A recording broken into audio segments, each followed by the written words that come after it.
Now we have the prosthetic part after the pre-prosthetic part. Prosthetic part is the part which is present in the substance of the prostate gland and lying almost anteriorly or close to the anterior surface. Here we have the prostate, and above the prostate around the neck of the bladder was the pre-prosthetic part and extending up to the superior surface of prostate.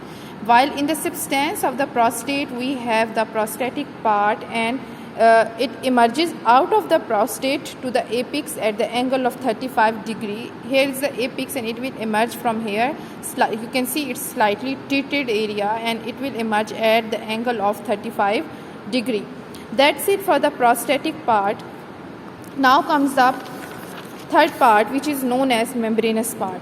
Membranous part is 1.5 centimeter long and it is the shortest and least dilatable and narrowest part. Remember that external urethral orifice is the most narrowest part. After that, the second narrowest is the membranous urethra.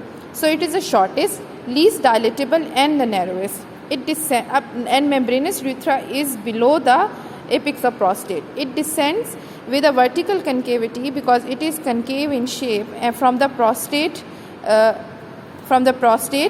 bulb of penis passing through the perineal membrane. Means it is concave, it will pass through this prostate substance and reaches up to the bulb of the penis and while passing through the perineal membrane because it's also lying in the perineum.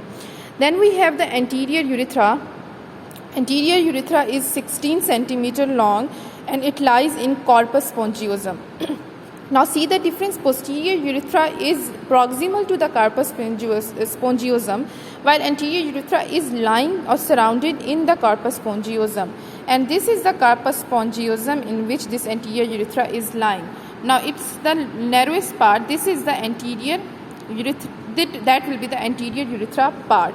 And it extends from the membranous urethra because it is the last part of the posterior urethra. From here to it extends to the external urethral orifice. That will be the tip of the penis, and that is the external urethral orifice from the where the urine will come out.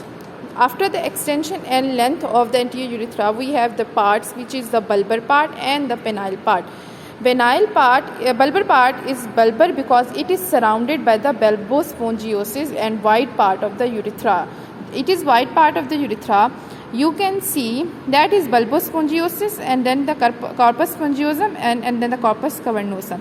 So that bulbar part is surrounded by this bulbospongiosis muscle. That why it is bulbar part, and you can see around all the parts it is the wider part. And then we have the penile part. Penile part is this narrow slit-like part is the penile part. It is narrow slit-like only in 6 millimeter in diameter, and it is dilated at its termination within the glans penis.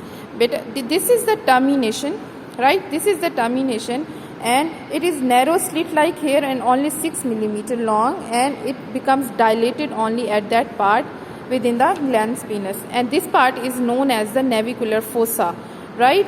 Then we have the external urethral orifice from where the urine will come out. It is the narrowest part of the urethra in males and 6 millimeter long and bounded by the labium on each side.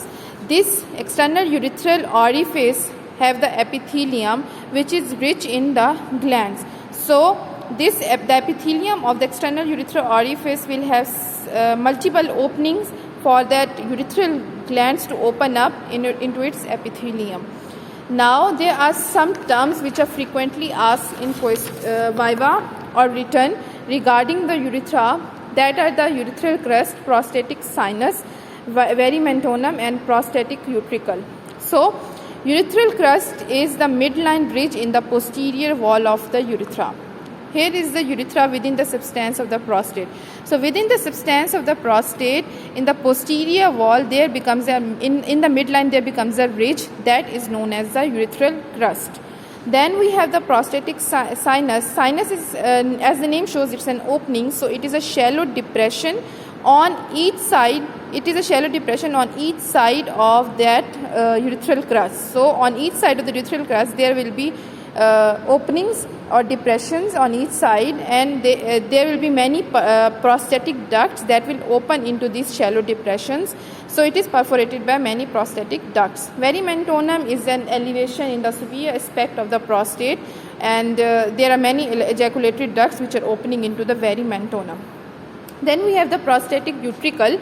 Prosthetic utricle, it looks like vagina, but it is present in the males. It is 6 millimeter long, and it is directed backwards and upwards. It's the direction of prosthetic utricle, and lying in the substance of the prostate. Again, in the substance of the prostate, the prosthetic utricle is lying and is directed backwards and upwards.